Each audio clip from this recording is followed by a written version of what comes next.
Welcome back to my channel, YouTube. Listen, we're gonna talk about cauliflower. Boom. Underrated. Underrated or overrated? Tell me what you think in the comments. I think I have a perfect dish for you if you do not like cauliflower. Listen, if you're cooking for your family, if you're whatever the case may be, you need something super easy and simple to throw in the oven and come back in, a half an hour and it's ready. I got you. All right, so this dish is actually really easy. You're gonna take 1 tablespoon of really good high quality curry powder. You're also gonna take just about a tablespoon of safflower oil or a neutral oil. You could also use ghee or avocado oil. Any neutral oil will do. I think it's really important to make sure that all of the spice is coated in the oil, okay? And then from there, this is really easy.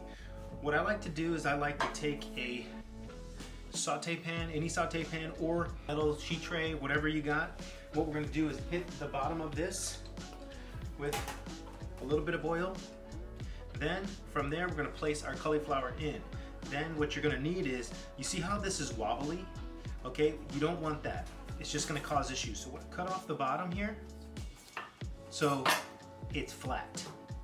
What we're gonna do is we're gonna take this curry oil and we're gonna paint it straight on. And make sure you really get in those crevices, okay? Get in there, don't be scared. You don't need a paintbrush to do this. You could also use a glove in your hand, or you could just use your hand. But I think the brush and the bristles really allow it to penetrate the cauliflower. So as you can see, I'm really getting in there. Cauliflower is pretty much all covered. The next step is a generous heaping of salt, okay? And don't be scared.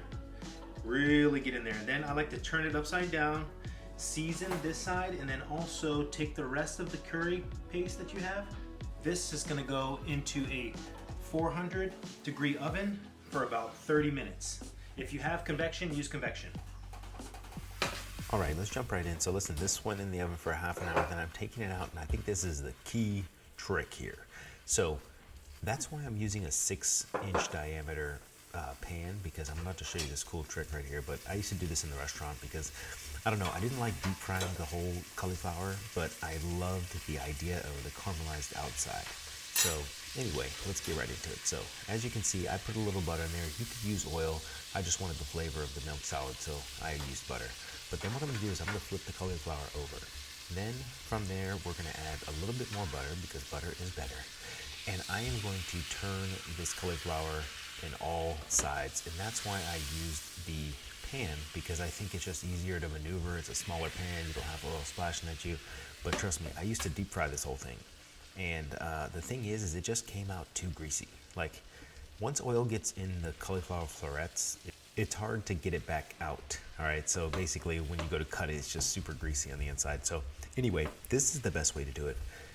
And this is how I'm doing it, but obviously you can just take it straight out of the oven and eat it right then and there, but I'm telling you, this little extra finesse right here makes a huge difference. So as you can see, I was just checking it. You can use a knife, you can use anything with a thin point, just check the resistance. So I'm not a big fan of really smushy, overcooked cauliflower. I think the smell is just unbearable, but what I don't want is crudité. So I always check it and go from there, and you can always cook it up.